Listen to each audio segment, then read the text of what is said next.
la famille, j'espère que vous allez bien, j'espère que vous vous portez super bien. Aujourd'hui, c'est enfin la vidéo tant attendue, la vidéo que mes connaissances demandent depuis le jour de mon accouchement. Et là, ça fait 2 mois maintenant que j'ai accouché et c'est 2 mois après que j'ai pu avoir le temps de pouvoir vous faire la vidéo. Je voulais faire la vidéo en même temps l'autre jour où j'ai fait la vidéo de mon 3e trimestre, mais j'ai pas eu le temps. Bébé s'est réveillé, il pleurait et après je partais faire la cuisine, donc j'ai vraiment pas eu le temps de faire la vidéo ce jour-là. Donc aujourd'hui, je suis là pour tout vous expliquer, comment s'est déroulé mon accouchement, dans quelles conditions, état d'esprit dans lequel j'étais, tout, émotions, difficultés, douleurs, je vais tout vous dire, je vais tout vous raconter et en même temps vous donner mes conseils. Donc sans plus tarder, let's go, on part avec la vidéo, on perd pas de temps. Allez, avant de commencer, comme vous le savez déjà, sans manquer, je vous invite à aller regarder mes vidéos précédentes parce que si vous n'avez pas su comment j'ai appris que j'étais enceinte, si vous ne savez pas comment mon 1er trimestre s'est déroulé, mon 2e, mon 3e trimestre, franchement vous serez complètement perdu dans cette vidéo. Donc je vous invite à aller regarder les vidéos, à laisser des commentaires et à liker. Surtout si vous n'êtes pas encore abonné, abonnez-vous, activez la cloche de notification parce qu'il y a toutes les prochaines vidéos qui arrivent. Donc je dois vous donner des conseils. Comment est-ce que j'ai fait pour ne pas prendre énormément de poids et comment est-ce que j'ai fait pour perdre du ventre. Actuellement, ça fait 2 mois que j'ai accouché. Je vous montre mon ventre. Je vais vous expliquer comment j'ai fait pour avoir ce ventre-là à seulement 2 mois après mon accouchement. Donc, restez branchés, restez scotchés. N'oubliez pas de vous abonner sur tout ça. Donc, prenez vos popcorn. Let's go, on y va avec la vidéo. Bon, là, j'ai dû faire une pause parce qu'il y a bébé qui pleurait. Donc, il fallait que je parte le prendre, lui donner son biberon avant de venir continuer la vidéo. Donc, si vous entendez les petits sachez que c'est le prince qui s'est réveillé.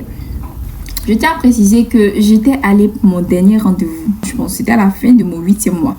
C'était fin mai que je devais partir pour mon dernier rendez-vous parce qu'après ça, net, c'était le 9e mois qui commençait. Mon 9e mois de grossesse, je veux dire. Donc, j'étais allée pour mon rendez-vous du 8e mois.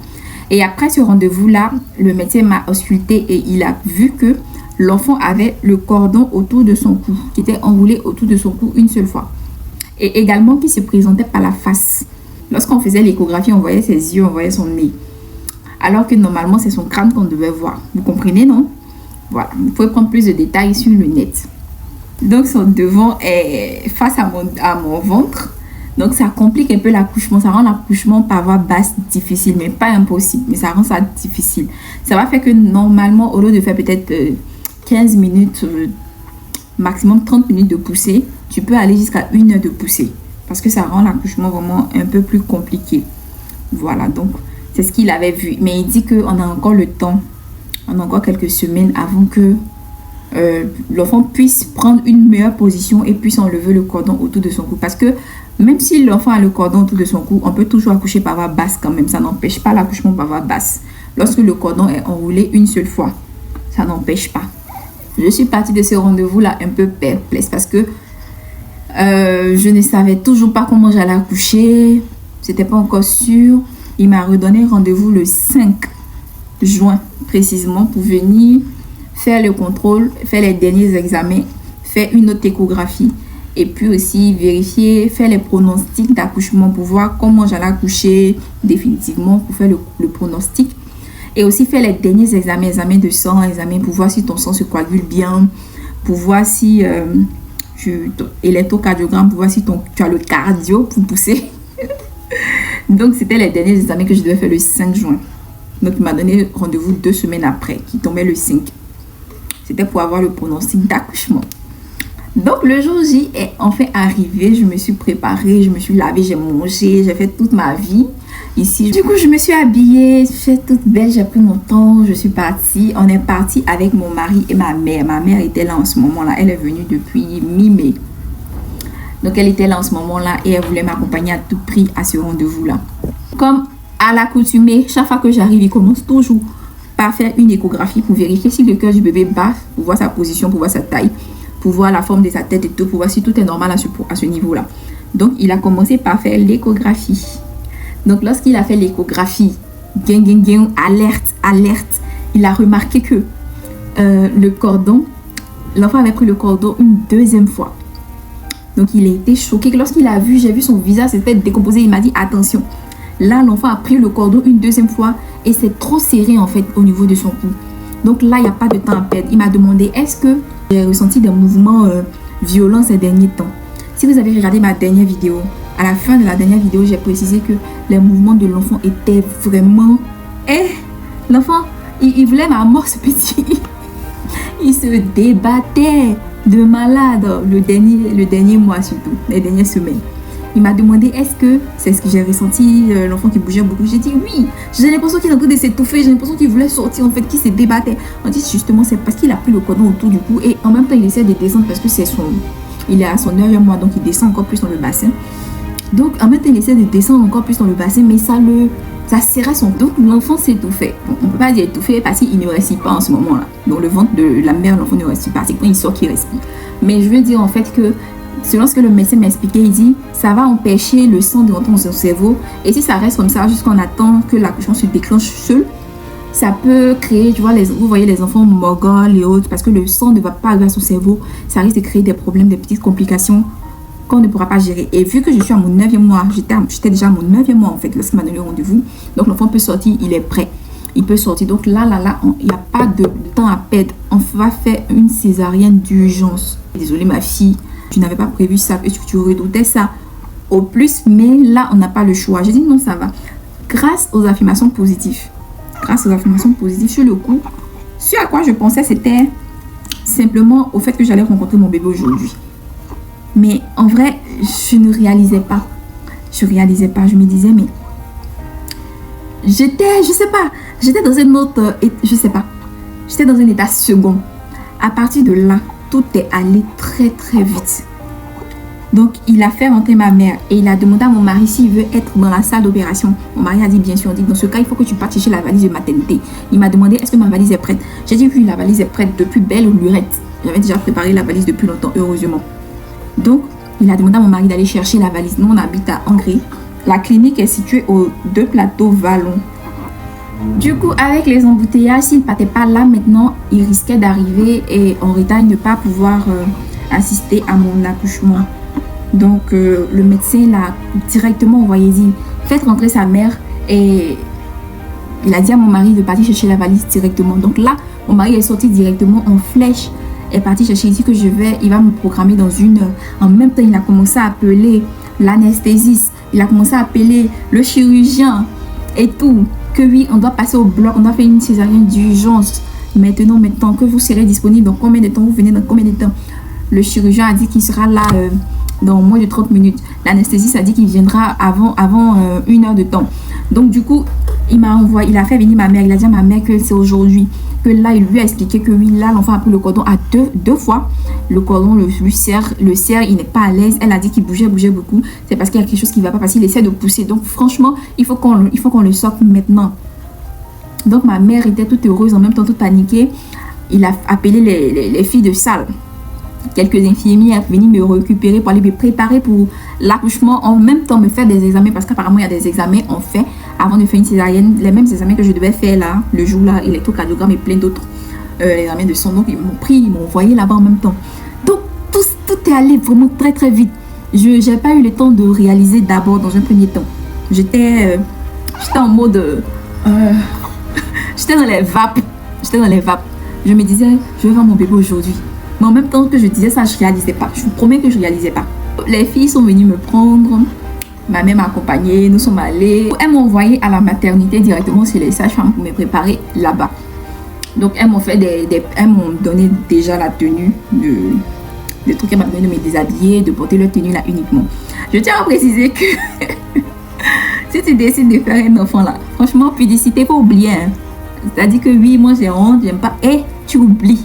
Tu es nu devant tout le monde. C'est-à-dire que tous les gens de l'hôpital vont te voir nu. Ça, il faut t'attendre à ça. Donc, si tu dis que tu es pudique là, c'est qu'il ne faut pas faire enfant. Donc, tu te déshabilles toute nue et tu portes simplement le truc là, je sais pas, leur habit, leur robe de chambre derrière ouvert là. C'est ça que tu portes, uniquement ça.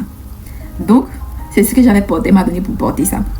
et avec le chapeau sur la tête et les gants et tout. Je vais mettre une vidéo là pour vous montrer à quoi je ressemblais. Je ressemblais à rien. Franchement, je précise que ce jour-là, tout est allé un peu. J'étais un peu en mode dans les vapeurs. Du coup, voilà. Donc, elle est venue me faire des prélèvements de sang, un prélèvement de sang. Et elle est venue me brancher, une autre est venue me brancher le truc pour faire l'électrocardiogramme là. Donc, j'étais couchée là. Donc, ma mère a fait venir ma grande soeur. Heureusement, ma grande soeur était là. Elle était sur Abidjan. Et ma grande soeur est venue directement. Elle n'était pas loin. Heureusement, elle n'était pas loin de la clinique. Elle est venue directement dans la clinique. Donc, sa présence m'a beaucoup rassurée. Je vous jure que j'étais seule avec les dames que je ne connaissais pas. C'était un peu... Parce que mon médecin, c'est mon médecin que je connais. Mais lui n'était pas encore là. Vu que, voilà, que lui aussi, il avait des préparations à faire. Et puis, il avait d'autres patientes à voir avant de venir en salle d'accouchement. Donc, j'étais avec les dames que je ne connaissais pas. J'étais un peu perdue. Je ne savais pas qu'est-ce qu'ils allaient me faire. Moi qui suis une grande peureuse. Peureuse de la douleur, des trucs d'hôpital et autres. Là, j'ai vraiment peur de tout ça. Du coup, j'ai commencé à avoir un peu peur. J'ai commencé un peu à paniquer dans tous les sens. Ma mère était dans une autre salle.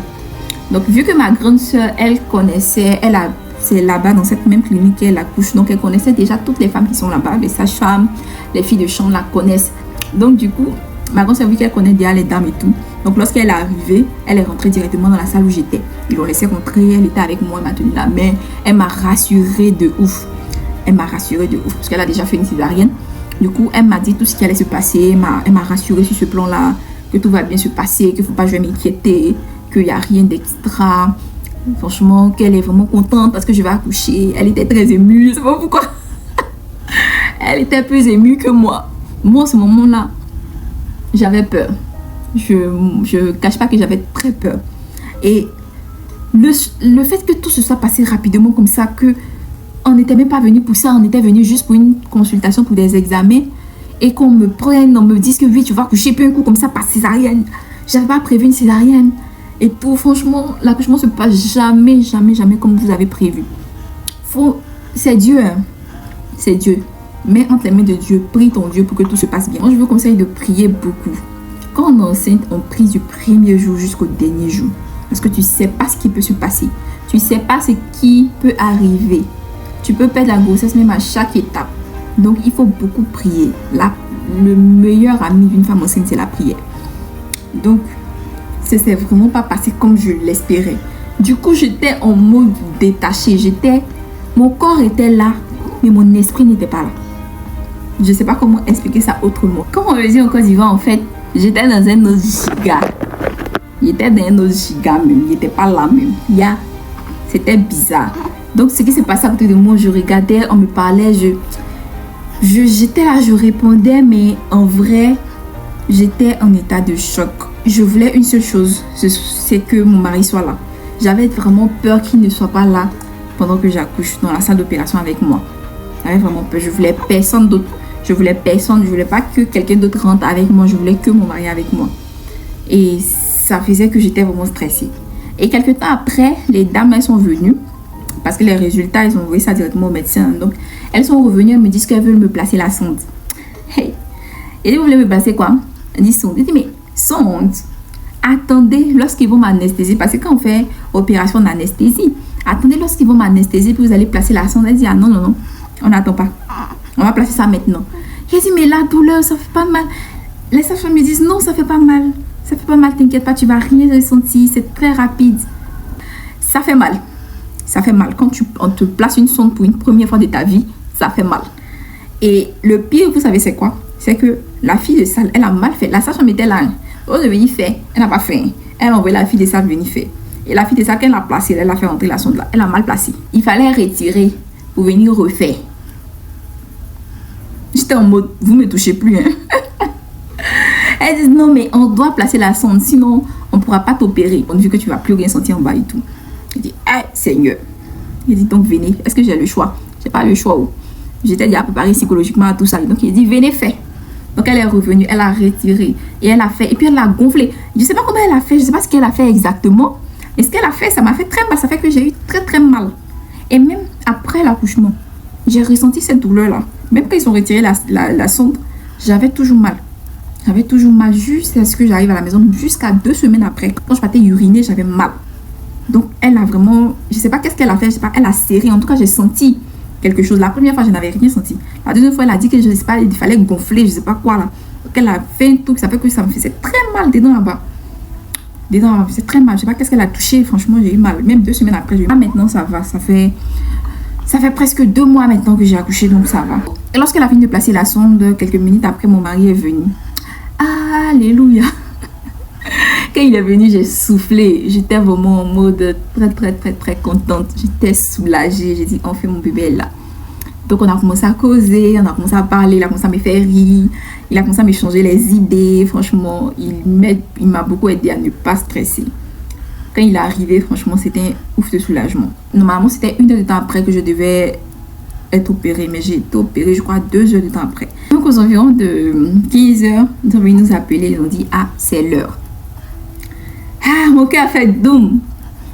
Donc, ils ont pris mon mari, ils sont allés le préparer parce qu'il devait également porter la tenue, porter une tenue là, porter le chapeau et les gants, les chaussures, tout ça. Donc, ils l'ont pris, ils sont allés le mettre dans une chambre avec les affaires, on dit, va te préparer. Et moi, ils sont venus me chercher pour m'envoyer dans la salle d'opération. La première fois dans une salle d'opération, c'est très impressionnant. J'ai failli pleurer, je vous jure. C'est-à-dire que lorsqu'elle m'a attrapée, j'avais la sonde, j'avais tout, elle m'a aidé avec la sonde, je marchais comme un canard avec la sonde et je suis dirigée vers le bloc opératoire.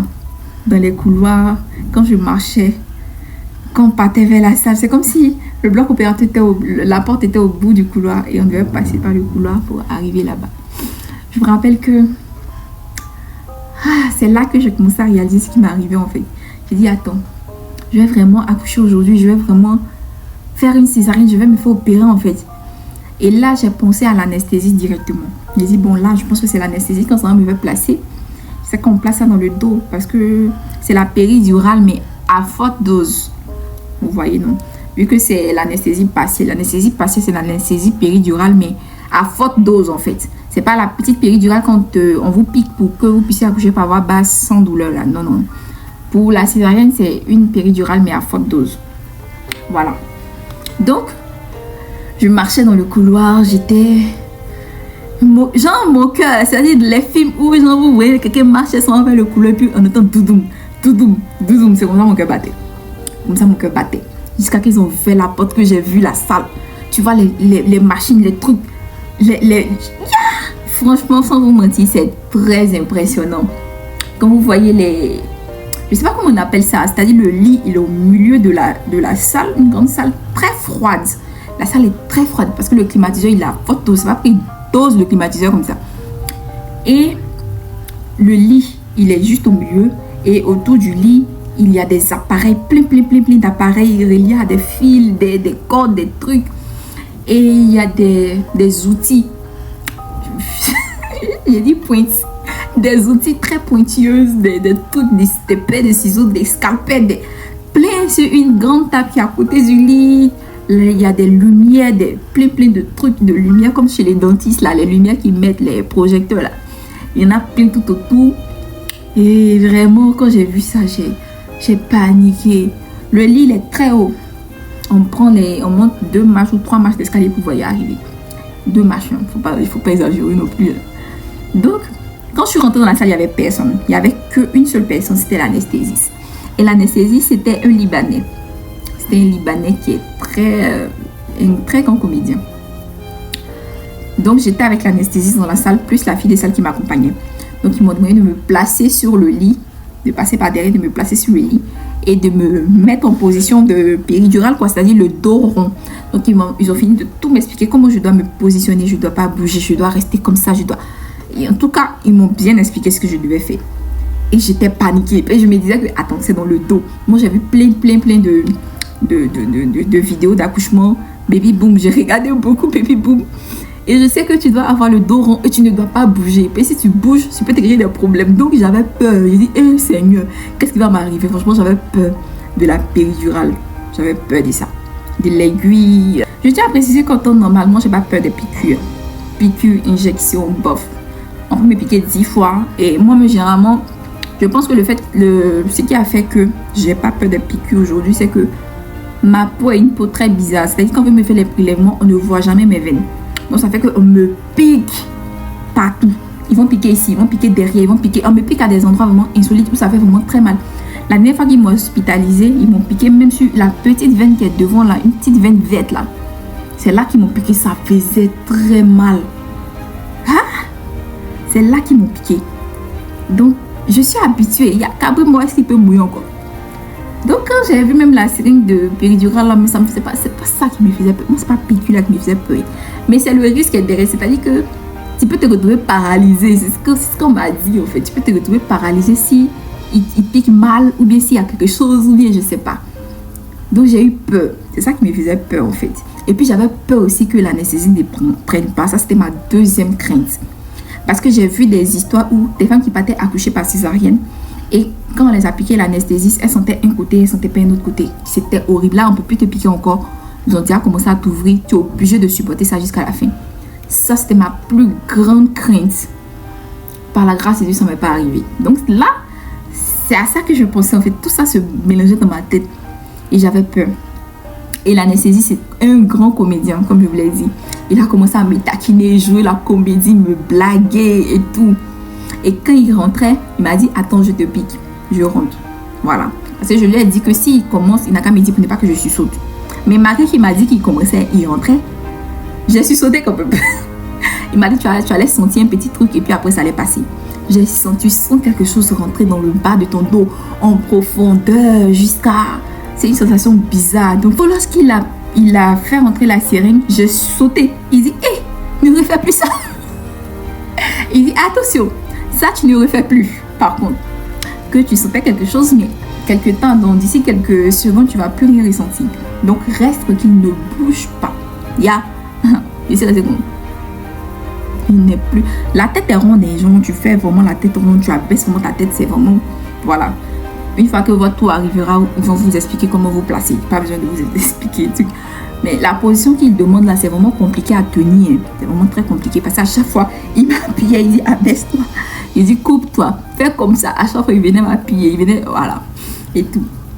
Donc, il a fini. Après, je n'ai plus rien ressenti. Lorsqu'il a fini, il m'a dit c'est fini. Donc, directement, ils m'ont couché sur le lit. Et les personnes sont venues, des filles de salle, sont venues ranger. Et puis mettre le rideau devant moi. Et j'étais couchée. Les mains sont ouvertes, écartées des deux côtés. Tu places tes mains comme ça. Et puis tu es couché sur ta tête comme ça. Tes pieds sont devant. L'anesthésiste m'a demandé si je sentais mes pieds. Il m'a touché. Est-ce que tu sens ici? Est-ce que tu sens ici? J'ai dit oui. En tout cas, quand on me touchait, je sentais. J'ai dit je sens. Hein. J'ai dit hé, attention, je sens. Hein. Il dit non, tu sens. Mais est-ce que quand je te pince, est-ce que tu as mal? Je dis non, j'ai pas mal. Il dit d'accord. C'est-à-dire que tu sens qu'on est en train de te toucher, tu sens qu'on est en train de te palper, tu sens qu'on touche tes pieds, tu sens cette sensation-là, mais la douleur, tu ne sens pas. Donc, c'est vraiment difficile. Il faut le vivre pour comprendre. Donc, quelques temps après, les médecins sont arrivés et je vois mon mari n'arrive pas depuis. Ils ont fini de placer l'anesthésie. Ils m'ont fait coucher. Jusqu'à les médecins même sont arrivés. Et quand les médecins sont arrivés, j'ai dit, mais attendez, mon mari est où? Si mon mari n'est pas là, il n'y a pas qu'on commence, ne t'inquiète pas, il va venir là. Ils ont commencé. J'ai dit, vous là, allez appeler mon mari pour venir. Et quand l'anesthésiste a dit, pardonnez, allez chercher le mari de la femme là aussi. Non, elle va piquer plus ici. Elle ne va pas rester tranquille. Ils sont allés le chercher. Il est venu, en fait. Quand il est venu, j'étais plus relax encore, une fois de plus. Donc, il est venu, on a pris des photos, on a fait des snaps, on a fait des vidéos. Donc, lorsqu'on te place anesthésie, c'est l'anesthésie partielle, c'est l'anesthésie péridurale. Donc, du coup, tout en haut, et tu es éveillé. Voilà. Tu es éveillé, tu peux rire, tu peux parler, tu fais tout. Donc, on causait même avec les médecins. Franchement, dans la salle d'opération, il y avait une très bonne ambiance. Ça, je ne peux pas mentir. Tous les médecins qui étaient présents, c'était des comédiens. Donc, je riais, on faisait les snaps. Et en moins de 30 minutes après, on a entendu le bébé pleurer. Nous sommes venus déjà demander à mon mari s'il veut couper le cordon et s'il veut voir l'extraction de l'enfant. Il a dit oui, qu'il veut voir. Donc, il allait filmer même et tout. Donc, l'enfant est sorti. Mon mari a coupé le cordon. Et puis, ils sont venus me le montrer. Donc, c'est juste, tu jettes juste un petit coup d'œil sur l'enfant. Donc, dès qu'il est sorti net, il a commencé à pleurer. Ça, c'était moins de 30 minutes après. Hein. C'est quoi, 20 minutes après que, en même temps, il a... Franchement, la césarienne de nos jours, c'est vraiment pas... L'opération en elle-même n'est vraiment pas compliquée. C'est très rapide et très efficace. Très facile maintenant. Donc, quelques minutes après, Ils sont venus me le montrer et ils sont partis avec lui. Ils sont partis avec lui là, mon mari aussi est parti, il a suivi l'enfant. C'est-à-dire en mode, il a eu son enfant, maintenant moi je me démède. C'est de mourir. Il est parti avec les sages-femmes, la péricultrice pour aller prendre les constantes de l'enfant et tout, les premiers soins et tout de l'enfant. Et il m'a laissé. Et les médecins qui étaient dans le chirurgien, mon gynécologue, plus l'anesthésiste, parce que l'anesthésiste il reste jusqu'à la fin, parce qu'à chaque fois il vient vérifier s'il y a un problème. Il y a un cardiologue qui est là aussi pour vérifier ton cœur et tout. Bon, en tout cas, dans la salle, il y a tous les spécialistes en fait qui sont là. Et tout. Même s'ils font rien, c'est les chirurgiens et puis mon gynécologue seulement qui travaillent, qui sont sur mon ventre avec les filles qui viennent les aider là. Les autres, eux, ils sont arrêtés, chacun à son poste, ils vérifient sa partie. L'anesthésie, c'est là en cas de complications d'anesthésie. Le cardiologue, en cas de baisse de tension ou quelque chose comme ça, lui, il agit directement, etc., etc. Donc, lorsque mon mari est parti, ils ont commencé à m'attacher, se moquer de moi. Il dit, attends, quand ton mari, là, lui, il a pris son enfant, lui, il t'a boit. Il t'a boit, il est parti, il fait plus rien, toi-même, ma chérie. Il est parti même. Ils ont commencé à me faire rire, j'ai ri jusqu'à, franchement. Donc, après l'extraction de l'enfant, après la sortie de l'enfant, je crois qu'ils sont restés encore 30 minutes. 30 minutes après. Dans l'accouchement, j'ai fait presque 1 heure de temps dans la salle d'accouchement. Voilà, pour leur manipulation, ça a duré 1 heure de temps. Donc, ils ont fini, ils étaient en train de me recoudre. C'est la partie recoudre là qui a mis du temps.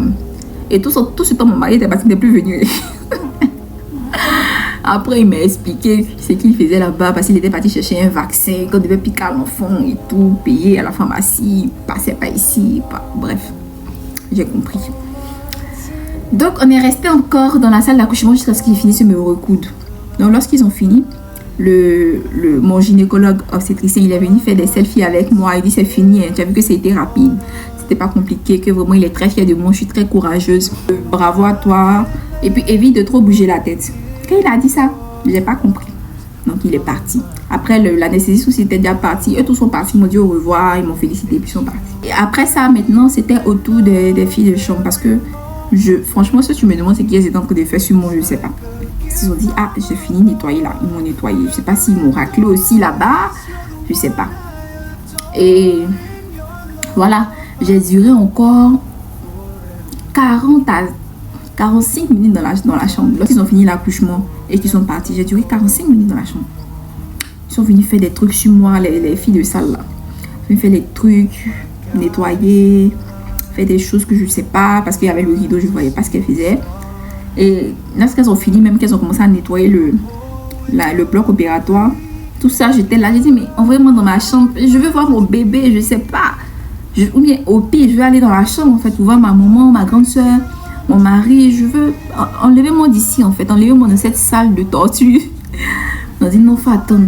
Parce qu'on attend, je ne sais qui doit venir me soulever pour me mettre sur un brancard pour m'envoyer dans la salle. Donc c'est eux qu'on attendait. On a attendu 45 minutes. Après ça, il y a un autre médecin qui était venu parce qu'il faisait nuit. Donc c'était une équipe de nuit. Il était 16h, 17h. Et puis lui, il venait d'arriver en tout cas. C'était l'équipe de nuit. Donc il est venu. Il s'est présenté à moi. Il m'a dit oui, que c'est eux qui vont prendre le relais et tout. Voilà. Et il a commencé à causer avec moi. J'ai dit, mais où sont ceux qui doivent me chercher? J'ai dit, s'ils arrivent, il ne faut pas que je m'inquiète. Il m'a tenu compagnie dans la salle. On n'était que nous deux finalement. Parce que toutes étaient parties. Et en ce moment-là, dans quel état d'esprit j'étais? J'étais soulagée. J'ai eu un ouf de soulagement que tout se soit bien passé. Je priais Dieu. Je dis merci Seigneur. Parce que tout s'est bien passé. Je t'ai pressée de voir ma mère et mon mari et ma grande soeur. Je voulais sortir en fait. C'était la seule chose qui était dans ma tête en fait. Parce que je suis là, je fais rien. Tu n'as pas la possibilité de manipuler ton téléphone. Ton téléphone n'est pas là. Tes bras sont comme ça, tu es comme ça. Pendant des heures. Et il n'y a rien à faire. Il n'y a personne avec qui causer. Il n'y a personne avec qui regarder. Je m'ennuyais en fait. Donc, je voulais simplement rentrer en chambre. Donc, quelques temps après, les gars sont arrivés. Ils m'ont soulevée. C'était bizarre. Je sentais rien. C'est comme si mon bas n'existait plus. Ils m'ont soulevée, ils m'ont mis sur le brancard et ils m'ont fait partir dans ma chambre.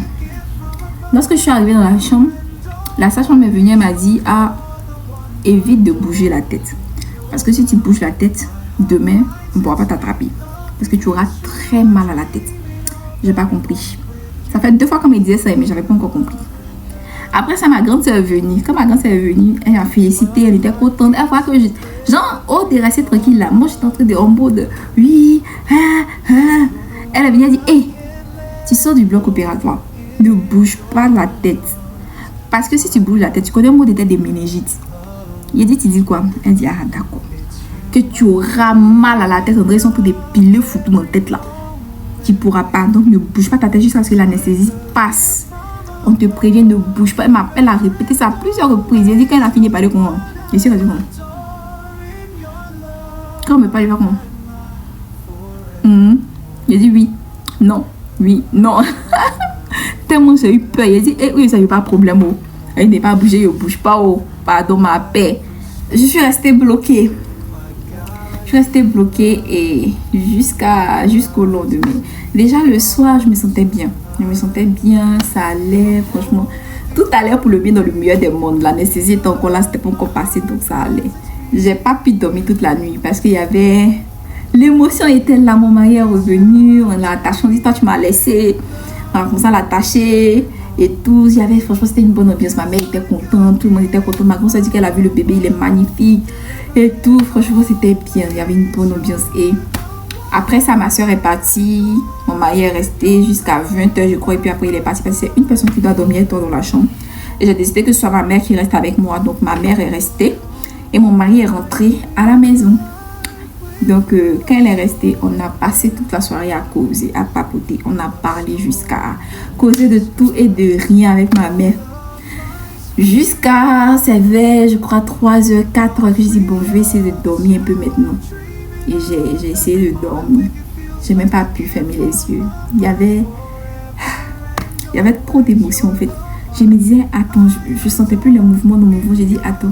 Donc l'enfant est vraiment parti, il est vraiment sorti. J'ai vraiment accouché. J'arrivais pas à réaliser. C'était difficile. J'essayais de réaliser, mais je n'y arrivais pas. Et j'avais pas ce manque-là, ce besoin de voir mon enfant, de le prendre. J'avais pas ça. J'avais pas. Donc du coup, c'était un peu difficile de réaliser, de comprendre. Je réalisais pas. Je me disais, mais qu'est-ce qui s'est passé? C'était vraiment mode bizarre. Voilà comment s'est passé mon premier jour. Donc, on passe maintenant au jour 2. Le lendemain matin, une infirmière est venue pour faire ma toilette. Elle est venue pour me laver. Donc, comme c'était le lendemain, c'était il y a quelques heures que j'ai été opérée. Donc, elle m'a lavé étant sur le lit. Ah, Seigneur. Publicité zéro. Voici ta camarade femme qui vient te laver. Elle vient me laver, bien laver là-bas, même tout. Elle m'a djengé. Bien bon. Elle a fini, elle m'a fait porter la couche que j'avais envoyée, la couche de maternité. Déjà, je tenais à préciser un point. Moi, je ne savais pas que quand on accouchait par césarienne aussi, on avait des lochis. Vous connaissez les lochis, c'est les pertes de sang qu'on a après l'accouchement. Je ne savais pas qu'on avait des lochis après la césarienne. Heureusement que j'avais prévu des couches de maternité. Hein. Donc, elle m'a porté ma couche de maternité. Après, elle m'a donné une autre tenue de chambre, une robe de chambre. Et après ça, elle m'a mis un suppôt. J'y croyais pas. On m'a mis un suppôt. Bref. Juste pour préciser ce côté publicité là. Franchement, oubliez des... Donc après ça, il fallait qu'on nous change de chambre. Parce qu'on a eu un problème dans notre chambre là. Un petit problème de canalisation. Donc ça faisait qu'on devait changer complètement de chambre. Pour moi, ils allaient faire venir un fauteuil roulant. Parce que l'anesthésie n'était pas encore complètement partie. Voilà. Donc pour moi, ils allaient faire venir un fauteuil roulant, un truc ou bien un brancard pour me prendre de la chambre A pour aller à la chambre B. Mais non. Hein. La sage-femme est venue, elle m'a dit, mais tu vas te lever, tu vas marcher pour qu'on parte. J'ai dit, quoi? Attends, what? J'ai dit, mais de quoi elle parle celle-là? Elle était sérieuse. Elle m'a fait descendre, elle m'a fait marcher pour partir dans l'autre chambre qui était juste à côté. J'y croyais pas, je crois même pas que j'ai marché même moins de 24 heures après mon accouchement, je crois même pas. Mais en fait, actuellement, je leur dis merci hein, parce que les sages-femmes, elles ont été douces, gentilles, mais en même temps très dures. Elles ont été fermes en fait. Elles m'ont beaucoup aidé à vite récupérer. C'est ça en fait le truc. Du coup, concernant l'anesthésie et les douleurs, pour moi, après l'accouchement, après la césarienne, les douleurs allaient venir un peu, genre, au fur et à mesure que l'anesthésie passe, les douleurs commencent jusqu'à ce que ça finisse complètement. Et hyper mal. C'est ce que je pensais. Mais apparemment, c'est pas le cas. Parce que j'ai eu à faire une opération de la bouche. Ils m'ont arraché 2 dents de sagesse qui n'étaient pas encore sorties, qui poussaient de côté, qui étaient encore dans ma gencive. Donc, ils ont déchiré la gencive pour retirer les 2 dents de sagesse là. Et ils m'ont anesthésié beaucoup. Ils m'ont piqué dans la langue, piqué dans ma gencive, piqué un peu partout pour mettre l'anesthésie. Et lorsque l'anesthésie est partie, j'ai senti ma vie passer devant moi. Donc, je pensais que ça allait être pareil aussi pour l'accouchement. Mais c'est pas le cas pour la césarienne en fait. Donc, c'est pas le cas. Donc, l'anesthésie partait au fur et à mesure. Je commençais à sentir mes pieds. Je pouvais même marcher. Mais je ne sentais pas encore de douleur. Donc, quand j'ai vu que je pouvais marcher, j'ai dit, mais attends, c'est que l'anesthésie est partie complètement. Et puis, j'ai pas mal. Ah, donc c'est-à-dire que la césarienne est facile. La césarienne n'est pas compliquée.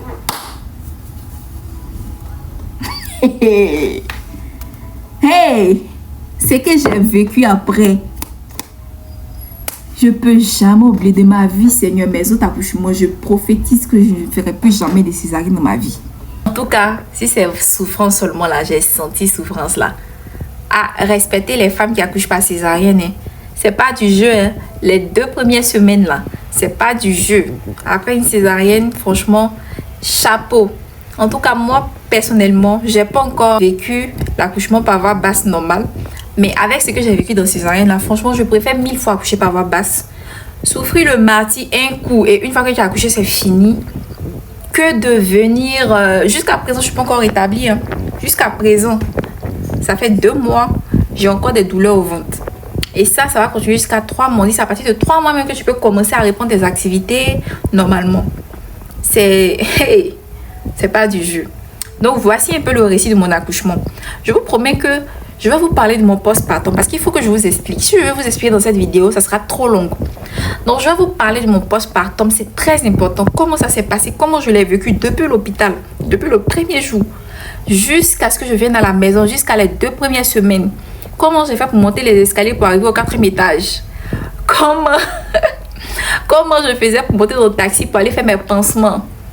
Tout ça, je vais vous expliquer dans une prochaine vidéo. Comment j'ai ressenti l'arrivée de mon bébé. Tout ça, qu'est-ce que j'ai ressenti? Je vous ai parlé de quelque chose dans la vidéo précédente. Je n'ai pas ressenti de lien, je n'ai pas ressenti de connexion. J'ai failli faire une dépression après l'accouchement. Tout ça, je vais vous expliquer dans une prochaine vidéo, tout ce que j'ai ressenti. Voilà, en tout cas, merci d'avoir regardé cette vidéo. Merci d'avoir suivi cette vidéo jusqu'à la fin. J'espère qu'elle vous a plu, elle vous a aidé.